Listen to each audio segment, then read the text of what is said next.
Podtacular, the unofficial Halo Universe podcast presents episode 536.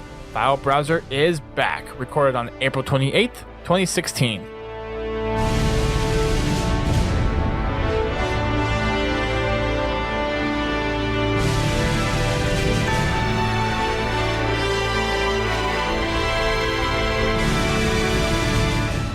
Hello everyone, welcome to Podtacular, the unofficial Halo Universe podcast. I'm your host, Duststorm. And I'm your other host, Godzilla T.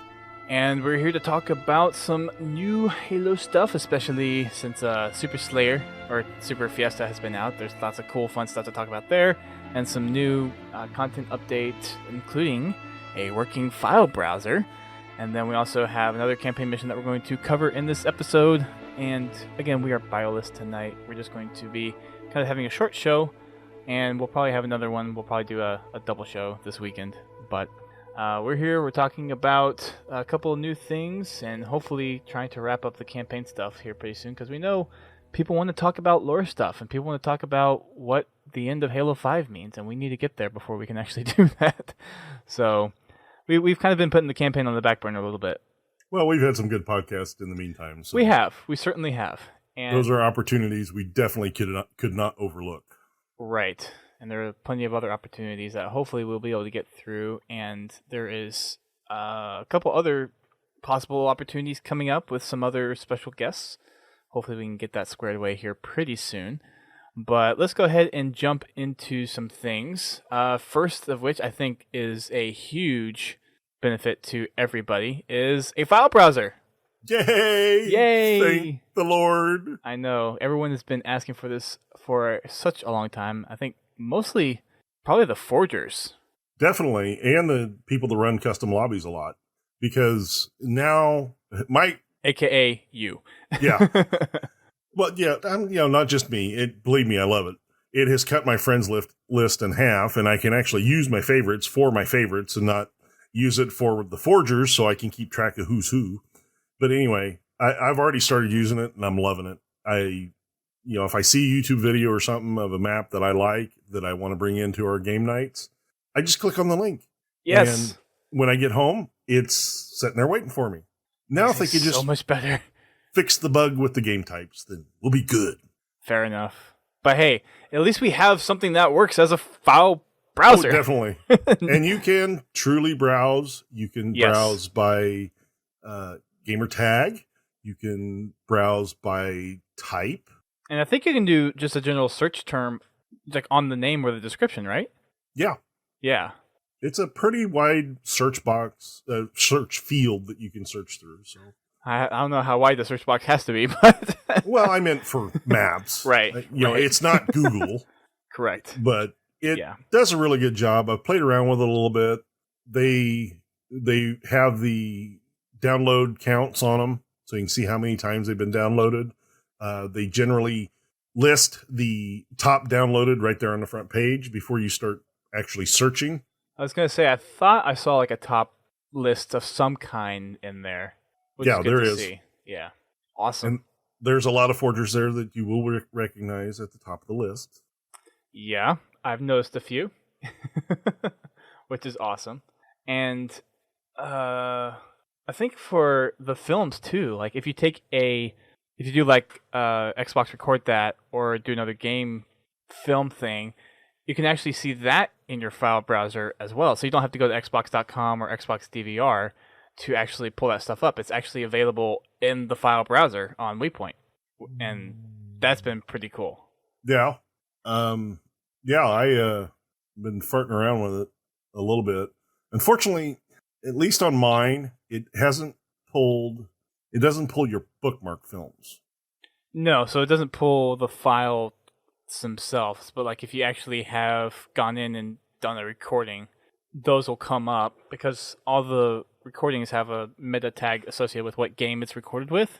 So you just go through and pick that out, and it's nice to have just all your Halo 5 films in one place, and you don't have to go and dig through other films as well. And actually thinking about that now too, something that I know we've talked about and we've kind of messed around with the community, and something that we might actually be able to do now is have a community highlight reel. So after we do Tactical Tuesdays, Warzone Wednesdays, and the Fraggin' Fridays, anyone who's gotten the game clip, now we can just go to the profile for all of the company and just go through and see who's recorded stuff, and we can just go ahead and pull that stuff instead of actually having to go through the arduous process of going through Xbox and then going through the films and all that stuff.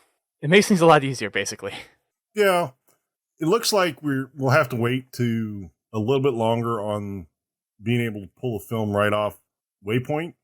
They give you a place where you can share the film, where you can email it to somebody, but they don't give you a download link yet. So, but even still, it gives a nice place to where you can browse without all the other garbage. Right. If you can specify who you're looking at a little easier. And if you also look at, like, you can go in, I don't know what the player, how it used, but you can go in and pull the video. And if not, everything that goes to your Xbox films, you can go to Xbox DVR and pull it that way too. Yeah. And if it's on, because Waypoint just pulls the film and it just kind of reassociates it with under Halo Waypoint, but it's still pulling from Xbox.com. It's just a different way to access it. So if it's up on Waypoint, you can just go over to Xbox DVR and go find it there. But at least this way, if we do go down the route of wanting to do a community highlight reel after every week, then we can go through and at least watch all the films, and then we say, okay, we want this one, we want this one, this one. We just go to the user's profile in Xbox DVR, and then we go ahead and pull that film and do something like that. Yeah, it makes it a lot easier to find clips. Yeah. So that's a huge, huge improvement. So yeah, fun file share stuff. Awesome to have. People are very excited about it. I haven't seen too many people actually tweet about it too much, but I do think it's one of those things that people have been asking for a lot. And now that we actually have it, it's really nice that it's there. Now, to your point, what you said just a little bit ago, it would be nice to actually manage bookmarked films. I'm hoping that's something that they give in the future, because, that's something that is part of Halo. And it would be nice to get an easier way to get them off of your Xbox, other than to sit down and record them with either a capture card or to record them with the Xbox Record That. So I think the only way something like that is going to happen is if 343 did something like a Bungie Pro. Yeah, and that would, I don't think many people are looking for that, though, because you have the capability. Even with the Halo 3, you could save film to your file share. Right.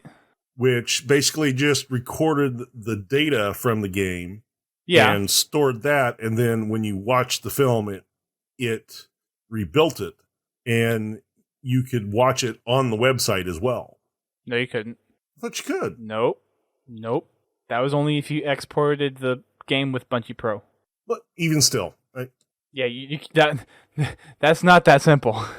Well, it's something that's available, because the films are already stored on their servers. No, the game session is saved. The films... Anyway, they've already have the information where they could build the file. Yes, and that's why I'm saying if they wanted to do something like a Bungie Pro, like they did for Halo 3, then they could. But that would be... I don't think there's enough demand for it. I don't think there would be enough demand for it. It would be something that would make things a lot easier for people to do. Because unless they did a lot to change the film controls, like how so? Well, they leave a little to be desired. So if you don't have the controls on the screen, you can't rewind the film. So the only thing a Bungie Pro type thing would do is render the game out just straight as a gameplay. And you can do that already on the Xbox, other than the fact that the game DVR doesn't allow for clips longer than 5 minutes. Oh, you can set the DVR to record for longer than that, but you have to go in and set it up. Oh, really? Yeah, you have to set it up to record and then record your gameplay, and then you can. Is that a new feature? No, it's always been there. I always thought it was a max of 5 minutes, even if you started it beforehand. The maximum of the Xbox Record That motion is 5 minutes. If you're in a game and you just hit the record that button. Right. That is the max 5 minutes. But you can actually, if I remember right, you can go in and set up the DVR to record more than just 5 minutes I think you have to go into Upload Studio or something like that. The biggest okay, I just did a quick Google search on it, and it looks like it wasn't there originally, but there was an update to Xbox DVR that lets you record up to 30 minutes. So 30 minutes is the max. But yeah, you're right. You can do longer than 5. I didn't know that. Learning something new every day. GT's the man. It's not an easy system to work with. Yeah. It's very cumbersome. Anyways, so regardless of that, it still would be nice to manage, and I guess to add on top of the whole managing bookmarked films, maybe have it linked back to the game stats where that film came from. True. That would be cool as well. Stats are always good. Mm-hmm. Very much so. So that's the file browser. If you haven't figured it out by now, you can just go to Halo Waypoint, and you can go to your profile, and under the drop down where you have profile, Spartan Company, inbox, all that stuff, you'll see a new entry that says file browser, and you go there and you can view your game clips, screenshots, variants, and all that stuff. And you can bookmark other people's variants if you go to their file browsers. You can watch their screen. You can see their screenshots and watch their game clips. So yeah, fun new stuff, fun toys, goodness all around. Very much goodness. So that was kind of the big thing that happened over the past week.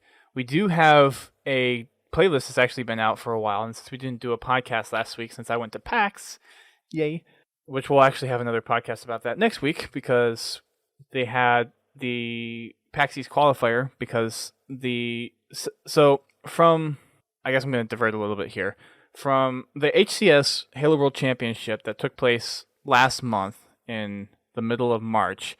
The first and second place teams from that tournament were supposed to be automatically seeded into the Pro League. And I know we haven't done a podcast on that yet, and we'll do that next week.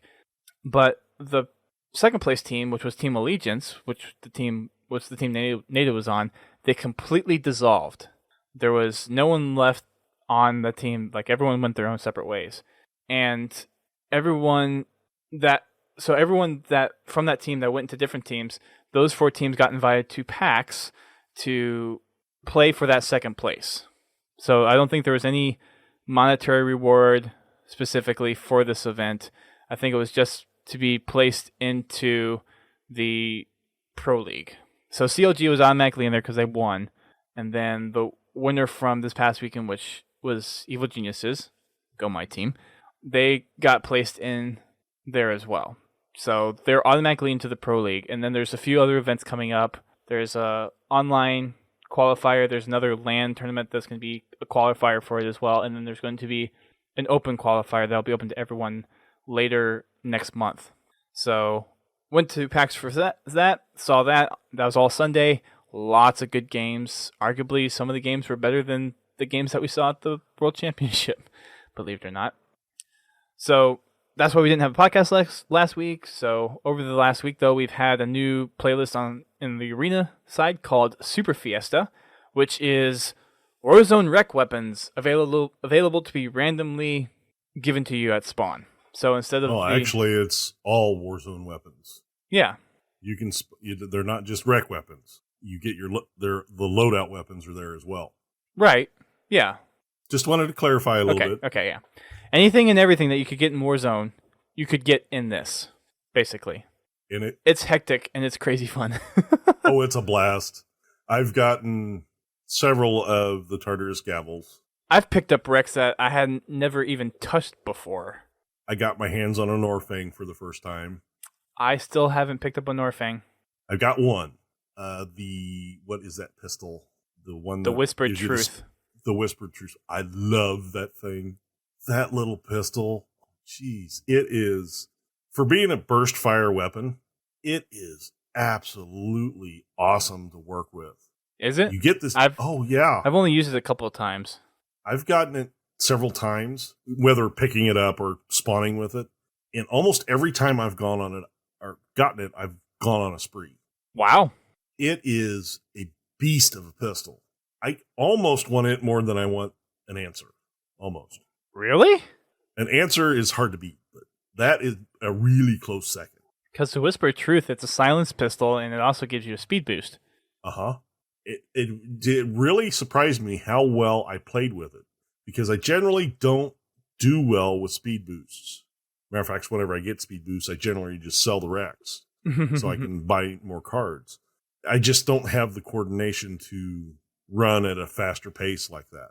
But with that Whisper of Truth, I don't know what it is with the targeting on it, the bullet magnetism, but it does awesome. Cool. I've got the CE pistol, which that's a lot of fun to shoot too.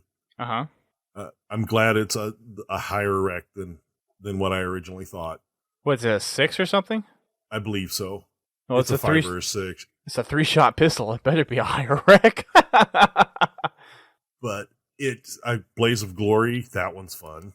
Second time I've gotten that one. Probably the most fun I had was the Tartarus Scavel. Don't get me wrong. Okay. The pistol, it's a blast, and I did very well with it. But to be able to kill somebody with a hammer at assault rifle range. True. Yeah. Very true. And it's a one-hit kill, even at that distance. Yeah, I've used it a couple of times, and that thing is just... Well, and I've been on the receiving end of it in Super Fiesta, which has been annoying at times, but still is just... It's ridiculous what that weapon can do. But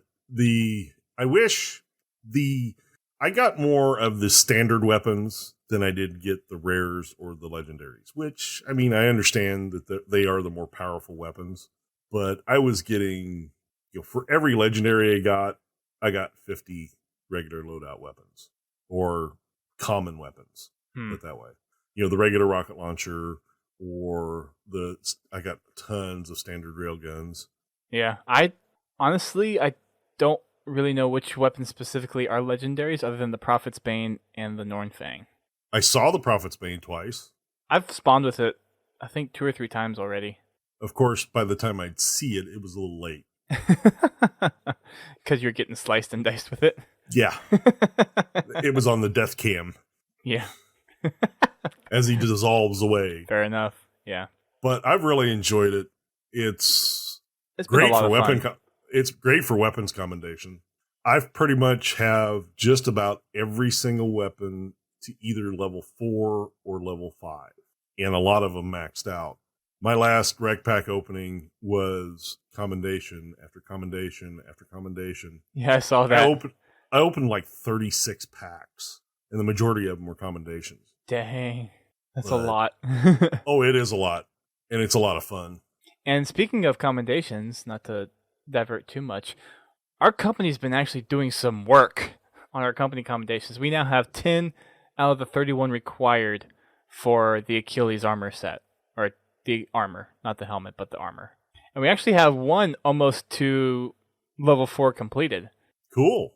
Like, people are doing some work in our Way to Spartan go, company. Yeah, it is crazy. We do have some slots open if you're looking for a company to get there. We're probably not going to be getting the armor for a couple of months, but there are people that are constantly grinding away at getting the commendations done. And you're more than welcome to come grind with us. Yes. The only thing we ask is you don't farm. Yes. Don't be a douche. Be a fair player. Play the objective. Play by the rules. Well, it technically is by the rules. It's just the rules are broken in that sense. Well, yeah. Yeah. Yep. It is what it is. Stupid rules. Yeah. So, I think it's supposed for Super Fiesta, today is the last day when we're recording this, because it was just supposed to be a week-long thing, and then they're going to change over whatever the feature playlist is going to be for tomorrow. So by the time you're hearing this, it's already gone. But it's likely going to come back, maybe between regular Fiesta and I would have a feeling Super Fiesta would be coming back, because I've seen quite a bit of positive reaction from it on Twitter and Reddit. Oh, yeah. People are loving it. Don't get me wrong, regular Fiesta is great.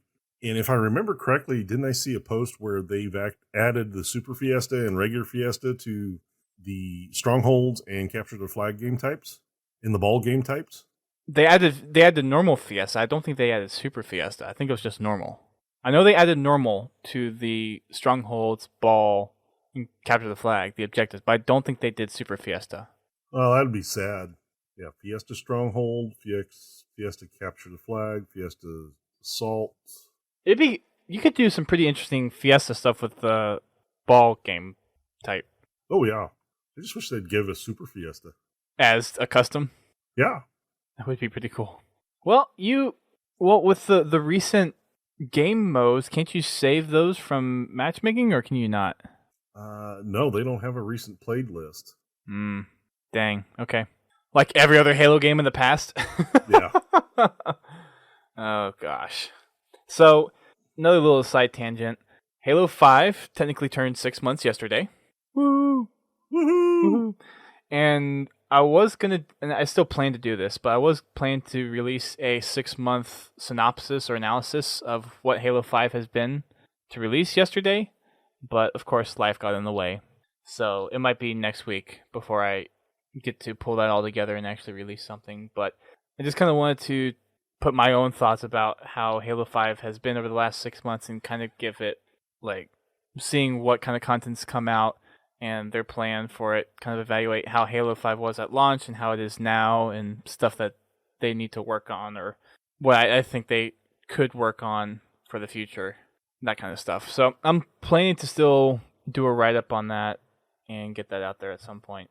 But yeah, the only other thing from the community update from last week is they added some more advanced controller settings. So under look sensitivity, you can actually specify horizontal look sensitivity and vertical look sensitivity. I did not notice that. They're just adding layers upon layers of customization for the controls. It's kind of ridiculous. Yeah. This is getting good. I mean, they're putting a lot out there. They're trying to listen to the community as much as possible, and I mean, so far it's been doing pretty well for them. Oh, I got one of the new assassinations for Ghost of Meridian. Nice. Very nice. The punch one. What's the name of it? I can't remember. I forget. Oh, shoot. Fisticuffs. That's what it is. Oh, that's right. The fisticuffs. And if you're going to use that one, granted, the assassination animation is probably best turned off in free-for-all, but because it leaves you wide open. But it still looks cool. Yeah, it does. Yep. Alrighty. And then one other thing I didn't notice here at the bottom of the update, but they teased a little bit more of infection, and it feels like this is something that may be coming with the Reach update next month. Fingers crossed. Could be. I mean, when the subtitle of the section is Infection Looms, it kind of seems to indicate that it's pretty close. At least that's kind of the feeling I get. They also put some screenshots up of some new forge pieces that'll be kind of enhancing the infection experience. So there's blockers, there's a drop pod that's on fire, there's other gates and blockades that you can forge in and put up. So they're adding lots of cool stuff to add some additional, I guess, functionality. Dead bodies. Oh, that'd be creepy and awesome. At least there was one in a photo that I saw. There was a dead body that still wearing clothes, looked like it died of infection. They put in the biohazard sign, so I'm kind of interested to see what they turn out for infection maps. Yeah, and then with everything that you can do in Forge, like the scripting and whatnot, that could be pretty interesting. So we'll have to see. So that's the update from last week. Something else that was actually caught my eye last week. I don't know if you saw this too, GT, but there was someone that has been working on a Lego build of the Pillar of Autumn for 3.5 years. And with $7,000 worth of Legos, weighing in at 100 kilograms, and with a distance of 2.15 meters long, which is it's like 6 feet, 6 feet and a quarter, 6 feet 4 inches, 6 feet 5 inches. This thing is pretty amazing.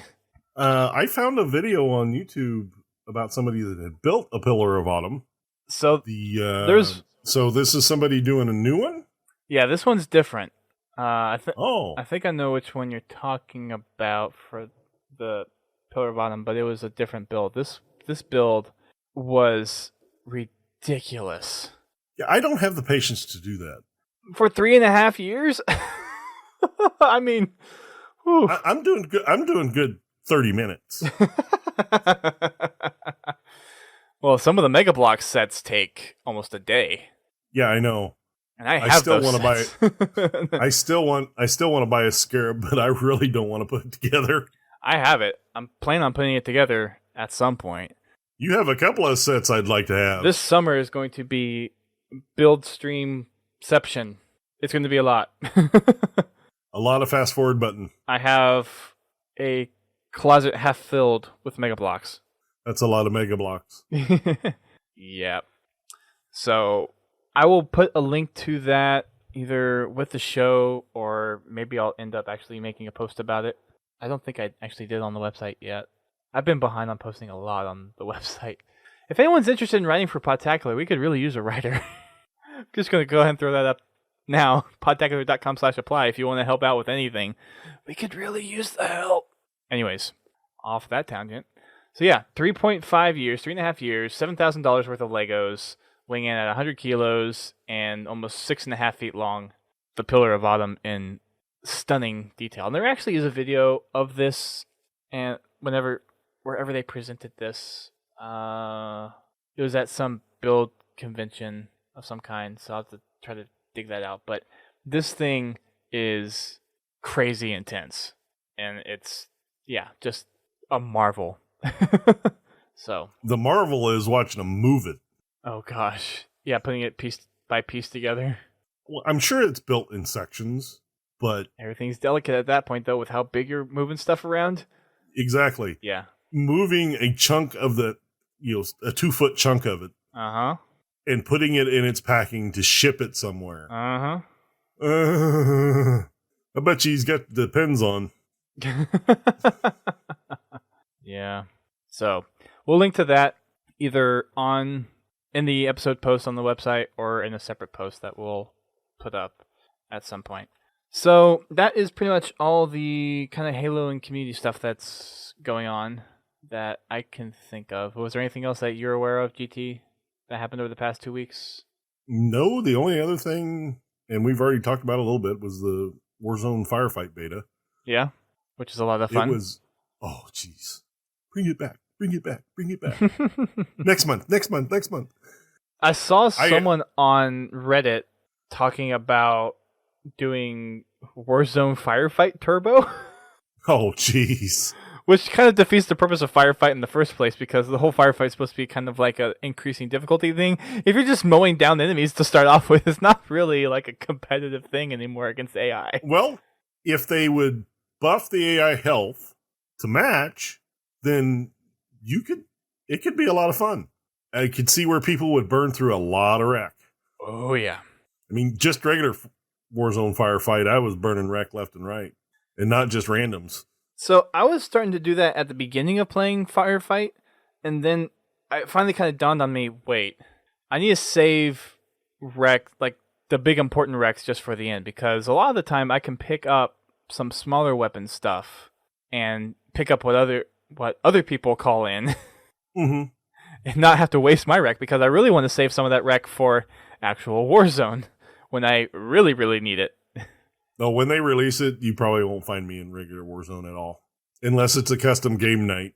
The thing about Firefight is, at least for me, it didn't feel like the rounds, except for the first one and the last one, were appropriately difficult for the wrecks that people could get. So the first round was, I mean, you're starting at the low level with an AR and pistol, and if you get up fast enough, you can get your carbine and your BR by the time it's over. But other than that, you can get some pretty powerful weapons in 4 and 5, and you can get to wreck level 7 or 8 even by the end of round 3, and then you're getting really close to 9 in round 4. Well, I think they actually, for the beta, they accelerated the wreck. You think so? I think so, because I was pulling wreck down fast. So was I. And for not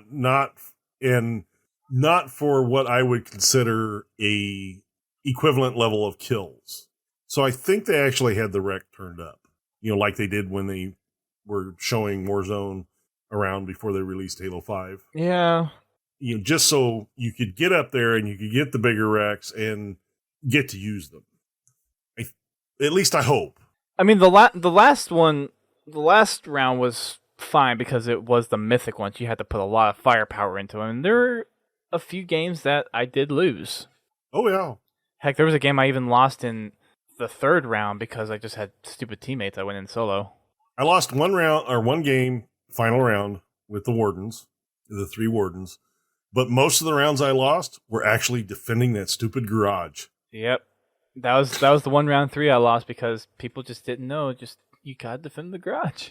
Well, the deal is you got to get in the garage and stay there.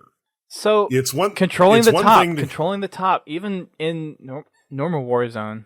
I mean, I'm not saying this just to you, but like to everyone out there, control the top level. That's the key. And then when you're also defending, you can plasma pistol the Phaetons. And you can just pick them up. You can board them. That is one thing I did notice that they had on the Phaeton rounds where you had to kill Phaetons. They had a glitch in there where if somebody jacked the Phaeton, the round wouldn't end until you destroyed that Phaeton. Oh, really? Yeah. It was a glitch. It didn't happen every time. I'm assuming that was the round for the ones that you had to destroy the Phaetons, not... Right. Okay. Yeah, the ones you had to destroy the Phaetons in. Same with, I think there was a Banshee one that was the same way. So, I didn't think you were supposed to be able to board any vehicles that was AI controlled, because you can't do that in normal Warzone. So I think that was a bug. Yeah, like I said, it's a glitch in the system, whether they intended you to be able to board them or not. It's just something they need to fix. Yeah. Anyways, it was still fun. It was a lot of fun. They'll bring it back. I can't wait for it to show back up. Yeah, a lot of people were thinking it's going to be the last content update in June. I hope they bring it back sooner than that. I really do. I'm really hoping next month. Yeah, me too. It's probably a little fast, don't get me wrong. But I'm really hoping next month. I think it really comes down to how much they still need to script the scenarios for the other Warzone maps. Because if they just did it to where they got to the point where it's just this map and they were ready to push it out, then there still might be quite a bit of additional scripting that needs to go into the other maps, which might push that to a June update. It's entirely possible. Being Firefight, I was kind of hoping it would come out with the Reach update. Probably not, because granted, there is a lot of copy paste in it, but there is a lot of customization of the maps that they need to do for Warzone Firefight, and to get the AI to respond properly on each map. So the sooner the better. That's all I gotta say. And I still am of the argument that Warzone can be forgeable. And I know we're going to have a podcast on that at some point. I want to get some forgers on here to discuss the implications of that. Maybe get someone on from 343 to do that too. That might be cool. If you're listening out there. Wink, wink, nudge, nudge. Let's see. What else do we want to look into here? Oh, I don't remember if we did this one. Did we talk about Twitter question of the week on the last show? I do not remember. I don't think we did. If we did, I'm sorry for the repeat, but I'm just going to cover my bases here. So 2 weeks ago, I put out a question of the week asking what content have people enjoyed the most with regards to the updates that have been released with Halo 5. And I put out there game modes, maps, customization, and weapons. And the winning choice with 35% of the votes was game modes, which I kind of included with Forge as well, since 343 kind of categorized Forge as a game mode. So that includes Forge. Yeah. So 35% went to modes, 30% maps, 22% rec customization, and 13% rec weapons. Nice. So a little bit more even distribution amongst the options there, but game modes being kind of the big one. And I think that kind of goes to show that 343 needed some of those game modes there at launch. Most definitely. Yes. But that's an old subject. We'll probably talk about it at some point. It will repeat itself, I'm sure. It's definitely something I'm going to be addressing in my 6-month recap post. So we're going to touch on a long lost topic that we haven't talked about in a while and talk about campaign mission. So the last one, yay! The last one that we talked about was mission number 11, Before the Storm, which was one of those little hub missions, so something really quick. So we are going on to mission number 12, Battle of Sunaion, with And this mission probably gave me the most difficulty on Legendary. Really? As far as moving through the mission. Oh, because everything was over water? Well, that and just with the AI and the limited fight space that you have, it was really a challenge. Not the hardest mission in the game, just difficult. Fair enough. Okay. So for, I guess, a short recap of what has led up to this point, Fireteam Osiris, with the help of Dr. Halsey, have managed to find the Guardian that is on St. Helios, and they found a constructor who was able to be configured to go and activate the Guardian. So it went on its merry way, and Osiris got deployed to Sunaion, which is the last stronghold the Covenant has on St. Helios. So you're going in fighting with the Arbiter side by side as Fireteam Osiris. So you, along with the Swords of St. Helios, are going into Sunaion to go and find the Guardian. So this is your last big fight with the Covenant throughout the rest of the campaign, pretty much here. So starting off, I guess, I don't think there's anything else I need to really cover there. You get dropped off from a Phantom, going at super high speeds, trying to avoid a bunch of anti-air fire. You get dropped off with the Arbiter, and before you start anything, you need to turn around and pick up your first piece of intel. Yay, intel. I forgot about intel. Yay! It's been so long since we've done these. Intel, yay. Yeah, intel. What's intel again? What? Oh, that's stuff that's, the little blinky thing on the ground. Yeah. Anyways. So, other than the intel, your main purpose for actually going to, you're being inserted to take out the air defense turrets. So, the Swords of St. Helios can drop in more support as you go and try to find the Guardian. Now, one thing I've got to add. When you granted, yes, go get the intel, but when you clear the area, watch the Arbiter. He scales a wall in a very interesting way. I don't think you can move on to the next part until he starts to scale the wall in the first place. Yeah, you can't, but just most people are looking around on the ground for weapons and stuff. Watch the Arbiter. He basically shoves his sword into the wall and uses it for a handle to climb the wall. I mean, you got a plasma sword that can cut almost anything. I mean... It's the first time I'd ever seen it. No, I mean, yeah, I'm just playing the funny card. But yeah, to your point. But it is freaking cool. I just did a short little playthrough this evening on it, and I happened to look and watch the Arbiter, and he walks over to the wall, shoves a sword into the wall, and climbs up it. I'm like, why can't I do that? Cool! I want to do that with my sword. Right. Why can't I do that? Halo, please. 343, please. Gosh, that would be interesting if you actually could do that with a knife or something and scale walls. Yeah. That would add a whole new movement mechanic to Halo. That'd be interesting. Yeah, just take away clamber. Let us shove a knife in the wall to climb up. Well, clamber's nice if you're actually just teetering on the edge. So yeah. But yeah, so after you clear out the first area, take out the first anti-air turret, the Arbiter does his spiel, and he's going to take the high ground, you're going to take the low ground. And after he climbs up the wall, doors open, there's going to be 3 grunts there, so just make sure you're standing back a little bit, because they will go suicide and blow you up. I guess we should also address something really quick, not to tangent again, but 343 has actually tweaked some of the difficulty in the campaign. So I think they tweaked the difficulty on single player and 4-player co-op to be. Oh, is it?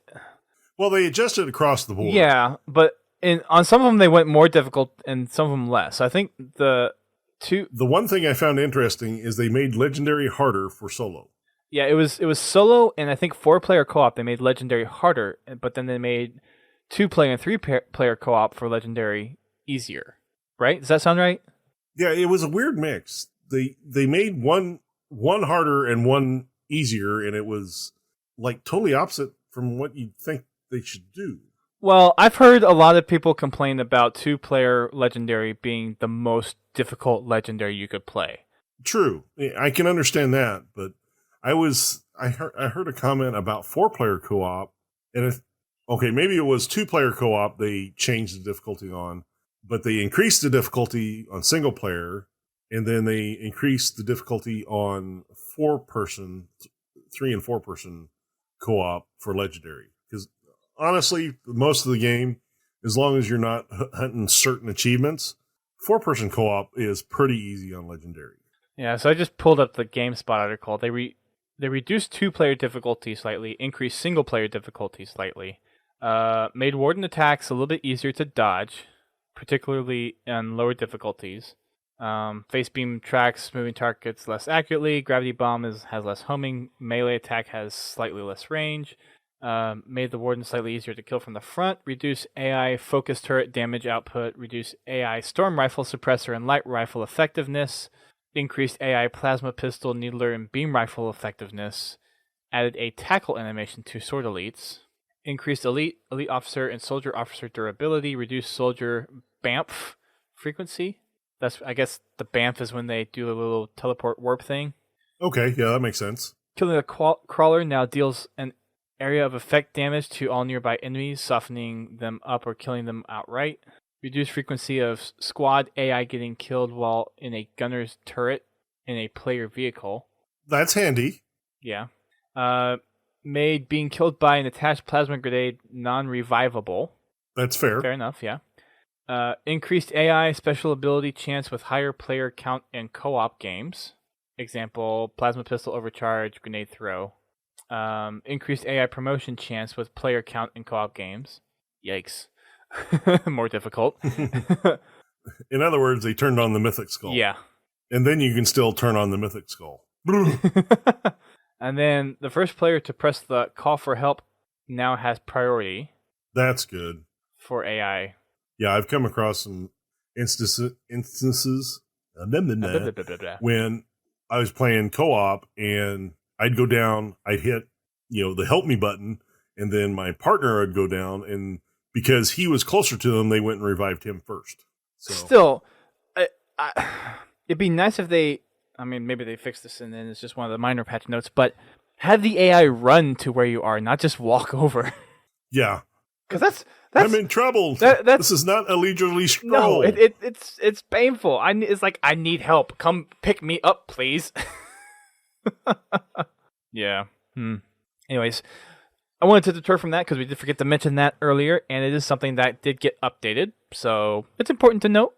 Mm-hmm. Yeah, I think so. Yeah. Anyways, back to the campaign mission at hand for Battle of Sunaion. After you take out the first anti-air, and then you get the door with the grunts, you're moving on to your next area. You're taking out yet another anti-air defense. I mean, you're doing this for a couple of times. I think there's a total of 4 or 5 turrets you're taking out at some point. Yeah, a total of 5 turrets in this first area. Yeah, yes. So there's 1. You do 1, 1, and then 3. Right.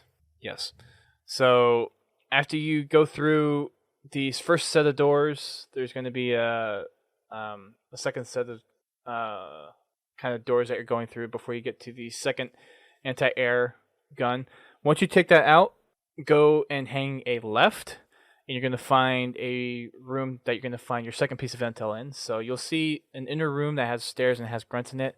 You can, if you go just inside that building but not all the way in, there'll be another little inside section, and that's where you're going to pick up your second piece of intel. And you can also pick up one of the achievements in this room as well. Death from above, I believe it is. Yep. If you do not kill the grunts in the lower portion of that room, and you come up from top and ground pound them, then you will get your achievement. So it's ground pounding the grunts and smashing a hole in the floor. You have to do both of those in conjunction. Sorry. Yeah. I forgot about smashing a hole in the floor. Yeah, you're basically using your ground pound to break through a floor breakable area while taking out a grunt at the same time.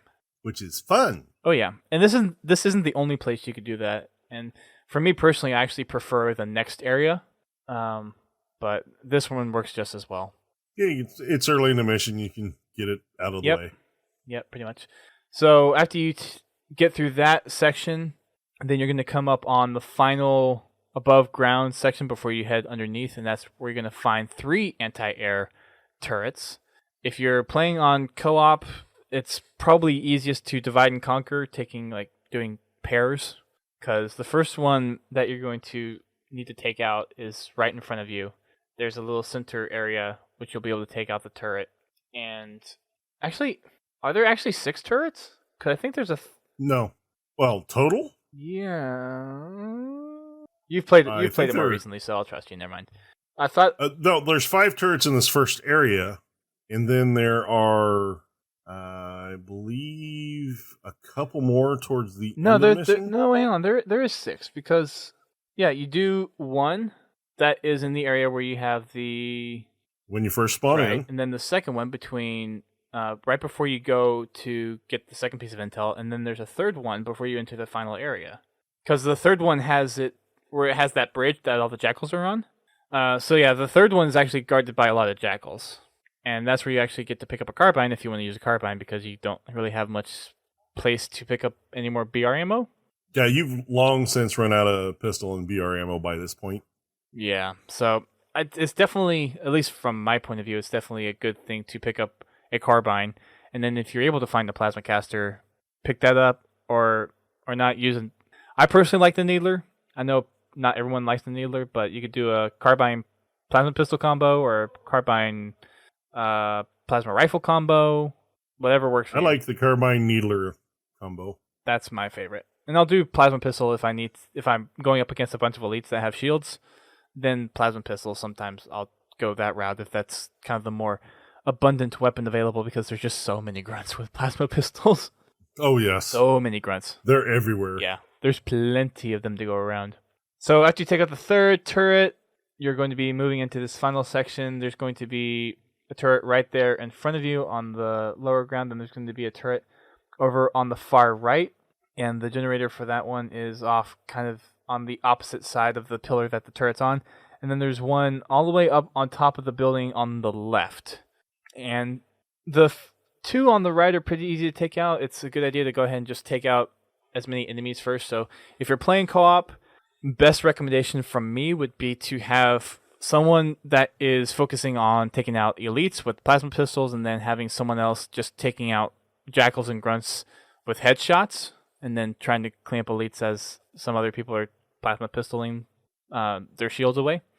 That is what I find the easiest to do. If you're running solo, the thing I have found best is I will go and head up the left. I'll take out the couple of elites up there along with the grunts, and then the building to the far left has the stairs that goes up to the top where you need to go in order to take out the generator for the turret up there.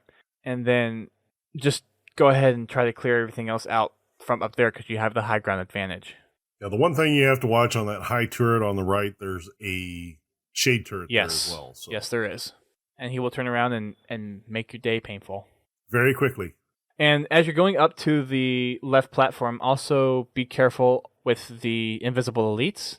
As you're going up, you can actually kind of dip into the building just before they see you, but you will see them shimmer, and just beware that there's 2 of them there with energy swords. And they will scare the pee out of you if you ain't expecting them. I found that it's pretty easy to dodge them as you go into the building, but it is. You just got to be mindful of the possibility that they're there. The first time I played through that and I went up there, I come up the stairs and there's this sword elite swinging. Yeah. Because I wasn't, I don't know why I wasn't, because that's a perfect place to put one, but I wasn't expecting to see an energy sword headed straight. Whoops. Well, everyone has their day, right? Yeah. After you take out all the anti-air turrets there and finish off killing whatever elites, jackals, grunts may be left over, then more sorts of Helios will come in and secure the landing zone. And at this point, you're going to be heading underground. Actually, it's more like just the lower level of Sunaion. You'll hop on an elevator platform and wait for your team to all get there. Then you'll activate, and you'll go down into the underrealm of Sunaion. Undercity. There we go. I was searching through the guide. I'm like, what's the word for it? And it's Undercity. The underwear. The underwear. That'd be funny. So Sunaion's Undercity. That's what it's called. Sorry for anyone that was cringing that whole time and I just butchered it. If Grim is listening, sorry for butchering it. Sorry, Grim. Sorry about that. As you get down to the Undercity, you're going to hop on over, and you're basically playing lily pad jump, almost like Frogger. Just making sure you. It really is. Just making sure you're not falling into the water, because there are plenty of places to fall off. You're dodging shots and jumping from lily pad to lily pad. Pretty much. So there's a couple different ways that you can take this. If you're going for intel, your first piece of intel that you're going to pick up in the inner city, if you go through the first kind of hallway through the pillar and then look across, there's a second hallway pillar. You go through that and then immediately take a right. It's going to be up there. That's going to be intel number 3 for the mission. First intel down here. And I personally, when I'm not going through finding intel and whatnot, I'll take the right side because it's typically a little bit higher. And it seems like more of the enemies are taking the bigger platforms on the left. Now the platforms on the right, they're a little bit smaller. There's a little more chance to fall off or get pinned pretty easily by enemy fire, but I find it's just easier to work through and get through more quickly. And because you have a little bit higher ground, typically, it makes, as long as you're aware of other enemies possibly moving in around you, it makes taking out the enemy covenant a little bit easier. Yeah, it definitely offers a lot more cover. At least that's what works for me. I don't know. Do you have any strategy that you do here? Well, I'll generally, the first couple areas I'll stay down low and shoot up to the little platforms, and then I'll climb up to the little platforms because that's where the weapons are that I just killed from the enemies, so I can reload on carbine or needler rounds if I haven't brought a sniper rifle with me or anything like that. And then I'll work the smaller islands. And there are some elites with plasma casters if you like the plasma caster, because I like the plasma caster. It's fun. Mm-hmm. And then there's some really funny grunt jokes in here. If you take the time to listen to some of the grunts before you kill them, there's some pretty good ones, good one-liners in here. As I was going down the elevator earlier, we've sunk down the height of the Spartan, or just a little bit beyond that, and I hear one of the elites go, "Hey, humans, look over here!" I'm like, what? Do what? Okay. It said the elite said, "Humans, look over here." I'm like, I'm 7 feet down in a hole. I can't see you. I will say they did actually do a pretty good job with some of the one-liners for the enemies in this game. Oh, definitely. I truly missed that part of the Halo games, is just hearing the banter between the elites and the grunts and what they'd say to you when they kill you or when you kill their friend. But it's truly enjoyable to hear that again. And they did a good job. She was my food nibble buddy. Yes. They did a really good job of writing on the little one-liners. Just buy when you need them to do a grunt impersonation. Hashtag blame by Wolf. Anyways, the next piece of intel is over on one of the other floating islands on the right. So you'll get to a point where the islands are actually connected by bridges, and the island that's off to the far right that's connected to a bridge, that's where your fourth piece of intel is going to be for this mission. So if you're down on the low side, guess what? You get to climb. Yeah, you do. It is what it is. But so as you're going up to kind of finish this section, though, isn't there a plasma cannon up there? Yeah, well, yeah, there's a stationary turret. Yeah, so just make sure you're keeping an eye out for that as you kind of approach up there. It's not too hard to take out, or at least it never has been for me. It's just something to be mindful of as you're kind of completing this section. Yeah, if you've got a carbine or a beam rifle, you can take the elite off of that pretty quickly. Yeah. So you're going to be passing through this large structure, and then you're going to be moving on to kind of one of the more interesting parts. You have this long bridge with some lower areas that you're going to be just kind of mowing through, more elites, jackals, and grunts. I would definitely recommend, if you have a plasma caster, or if you're kind of looking forward here, save the plasma caster for this part, because it'll come in really handy as some of the enemies like to hide in those lower areas, and it's just nice to kind of bounce those plasma bolts in there and take them out really quick. At least that's kind of my preferred method of going through that area really quickly. And then obviously have your carbine out so you can headshot the grunts and the jackals. Makes things pretty easy. There is a little platform up on the right before you reach kind of the next big disc area that has another big giant pillar that has a beam rifle on it, and that's actually pretty useful as well if you kind of hop up there. So if you want to grab that, go ahead and do that. And then as you're coming up to the last part before you head back up from the Undercity, you'll find a pair of hunters at the very end, so you get to take them out. And there's another achievement right here as well. And I really don't have any tips for you on this one. Somehow you have to trick each hunter into falling off the map. So the easiest way I found to do this, or at least when I did this is how I did it. I played it on easy. Obviously do the easiest difficulty you can. You can do this one on easy. And you just kind of run around the hunter until he starts trying, like, kind of coming in the direction that you want. And you need to get him to swing at you. And I think on easy, it's okay. You can take a hit from a swing and they'll be fine. But you kind of want to, as he's like starting to charge and swing, you want to be on the edge of the platform. You want to jump out and hover. He'll fall off, and then you either thrust back onto the platform or you can ground pound back on, depending on how you have it set up. So that's really the easiest way I've done is try to lure the hunter, like get up close to the hunter, and try to lure him as close as you can to the edge, and then try to get him to either charge you or lunge at you with one of his hits, and eventually you'll get him to walk off the edge. It takes a little time, but that's kind of the strategy that I use whenever I went to get this achievement. Yeah, I like the word. I associate this with you have to be patient because they really don't want to go to the edge. Not all the time. Although it didn't really honestly take me that long. I think whenever I did it, it took me 3 or 4 minutes. Yeah. Again, it also depends on what difficulty you're playing it on. So. Very true. Very true. But that's the hunters.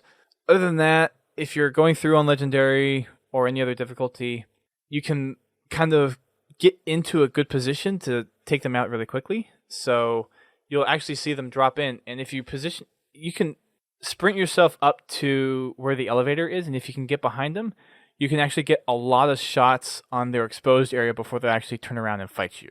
So I've found, I can't remember if I did this on Heroic or Legendary, but there was one time I was doing a run through on this, and I got behind them and almost completely took out a hunter before they actually started shooting at us. And if you can get one hunter pretty much out of the way before they start attacking you, that makes things so much easier. Yeah, it's nice to only have to deal with one fuel rod cannon. And if you want, if you go off to the right as you approach the hunters, climb up the stairs, turn to the right, there's a couple of fuel rod cannons. And then if you jump across to the platform to your left, there's a plasma caster there as well. Yeah, so pick those up. The fuel rods are definitely useful. And then while you're up there getting that fuel rod, grab your 5th piece of intel. Yeah, there's another piece of intel there too. I think definitely use the fuel rods. It'll do quite a bit of damage to them. If you're running co-op, if you have someone with a needler, you can use the needlers to do the super combine in the back. Other than that, you just gotta pound them with whatever you can in their exposed areas. Yeah, they definitely aren't wimps. I think there might be an elite with a sword in this area. If you can pick up a sword, that actually does some significant damage to them as well. Well, a lot of the higher rank elites, if you can take their shields off and do just the right amount of damage, they will pull their sword out and charge you. I think in most cases, if you overcharge them with a plasma pistol and drop their shields, they'll take their sword out. Yeah, you have to do a little bit more damage than just peel their shields off. Basically, you've got to make them angry, and you won't like them when they're in. Never mind. They're not as bad. They could be worse. Yeah. But if you peel their shields off, just be careful. If you want them to pull their sword out, you only want to hit them with a couple of shots until you see them pull that sword out, and then go ahead and kill them, and then the sword drops. Yes, exactly. So after you take out the hunters, you'll go back up from the Undercity, back up to where you actually see some devastation. And there's one. So this mission isn't very story heavy. It's just mostly you just kind of going through the city of Sunaion trying to get to the Guardian.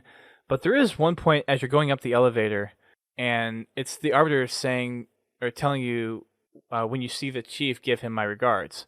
And I think it's Vale that comes on and says that she's never heard an elite give a human that much respect. Yeah, it plays very well with the amount of respect the Arbiter has for the chief. And you hear that in a lot of the extended lore. It's a really neat little tidbit that they put in there.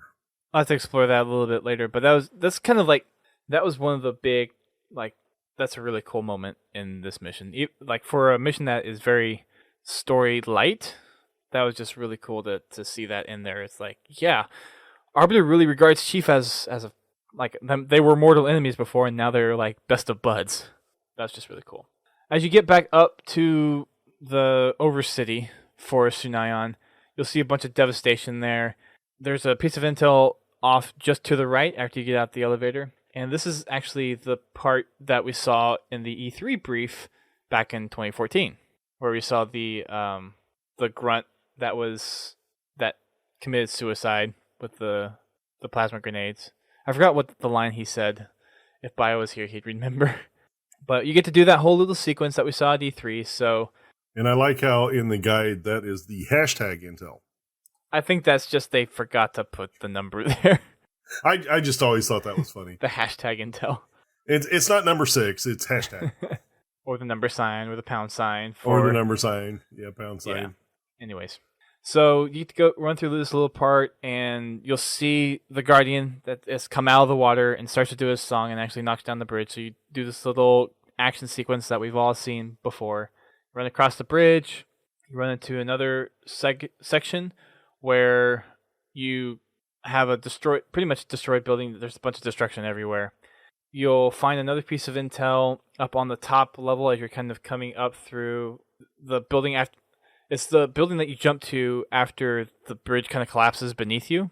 So you'll find it up on the top level, and that'll be your 7th piece of intel. And then there's another piece of intel just up on the right after you go through the next room, which has a couple of soldiers in it. So after you take out the soldiers... It's where you saw Buck fight the Phaeton in the trailer. Yes. Yeah, up in that little section. And that's all the intel for this mission. And then we finally get to our last part of the mission. We actually meet up with the Arbiter again. So they've actually got ahead of you a little bit, but he's there. And you see him actually assassinating, is it a knight or a soldier? Okay, soldier. And... whoever, I guess I've always played it where your Locke as you go up, but it might be someone else if you get there first, but Locke says Arbiter, and Arbiter's like, huh? What? I just thought that was a funny part. Yeah. There is the one thing about this area is if you want to find the skull, you need to get the skull before you kill the warden. Well, you need to just run for the skull first, period. Yeah. After you get past the Arbiter, there is a little bit of time for dialogue to go through and gives time for the Prometheans to actually spawn in. So you just need to run straight for the skull. So if you go to the very end, like, so the door that you come out of, if you basically just go straight out and veer slightly left, there's a statue that's been knocked over, and then there's a little platform that looks like it's overlooking the water, which is where the warden ends up spawning. If you go just over that, there's a little section that kind of goes down, and it's a beam. Yeah, there's a beam that goes down. You need to walk down that, and the skull is located underneath there.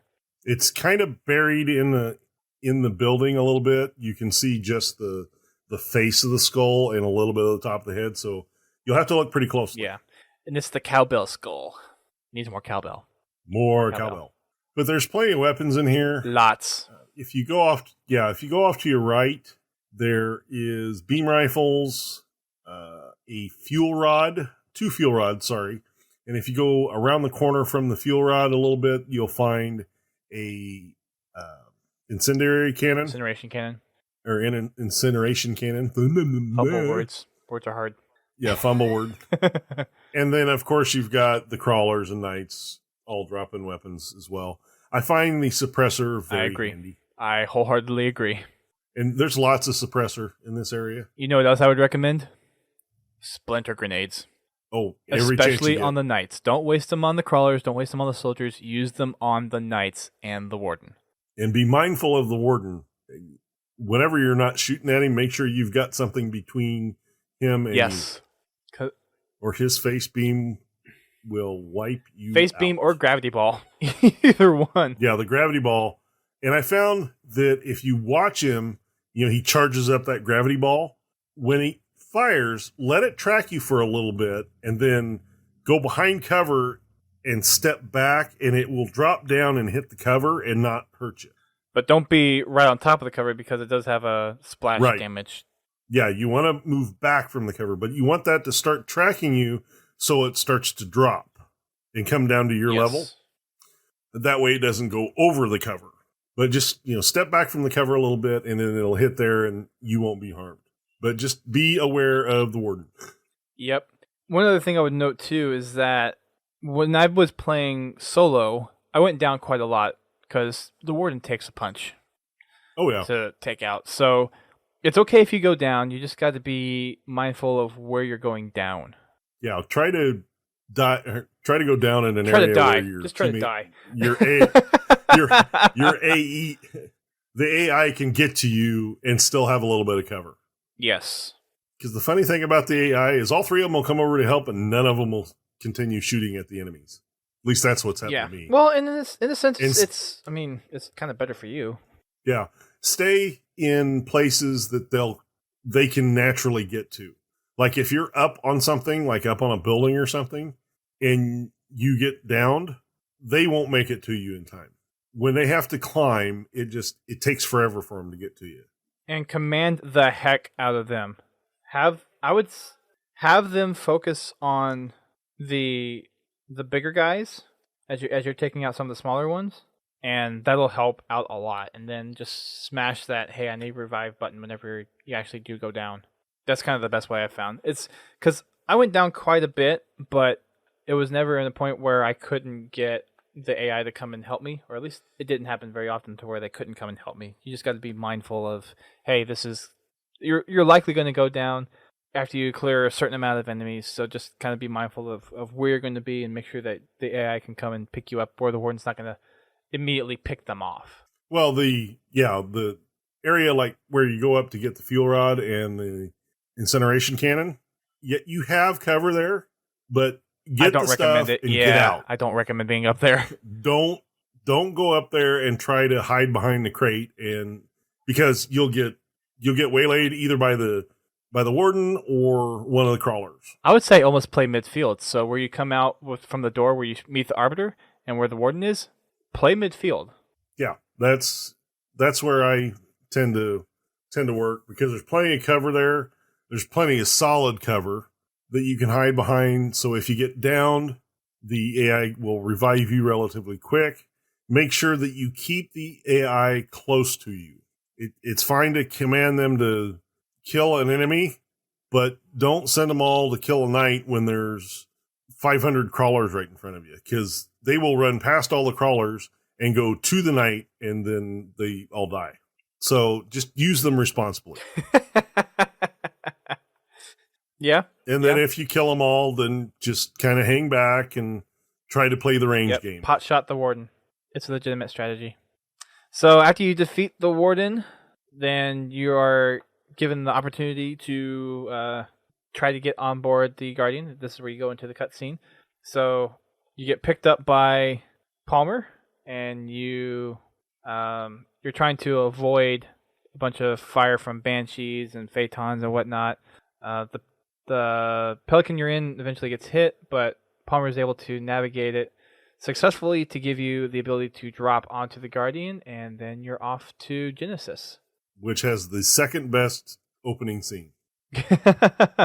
What, in terms of like comedy or? No, just in quality. Well, at least in my opinion. It's my second favorite. Gotcha. Cutscene. Blue team wins, hands down. Genesis, it's pretty cool. Yeah. You get a whole new outlook on life. Mostly straight down.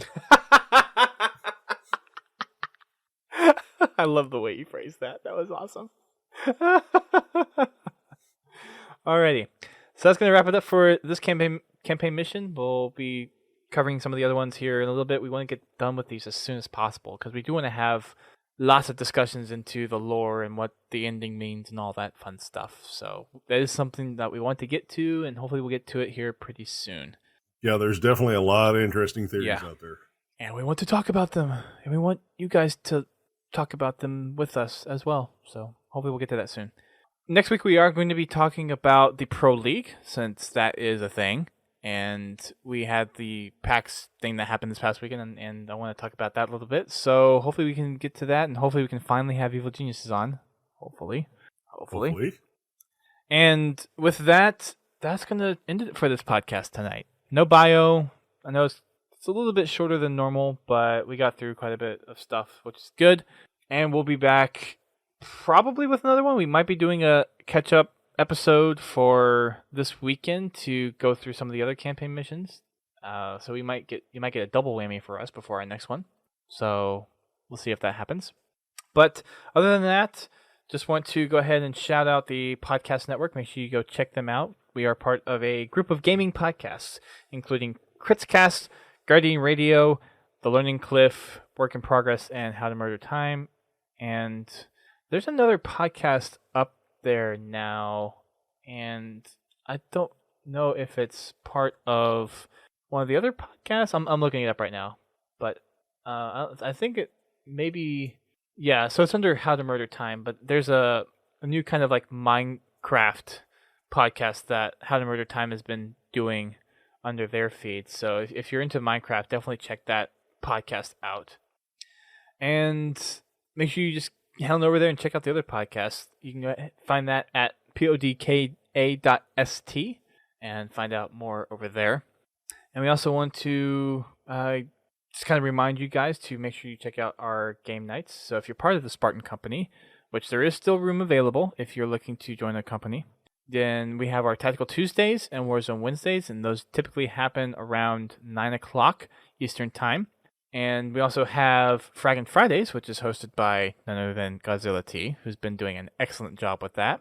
And those are on Fridays at 8:30 p.m. Eastern Time.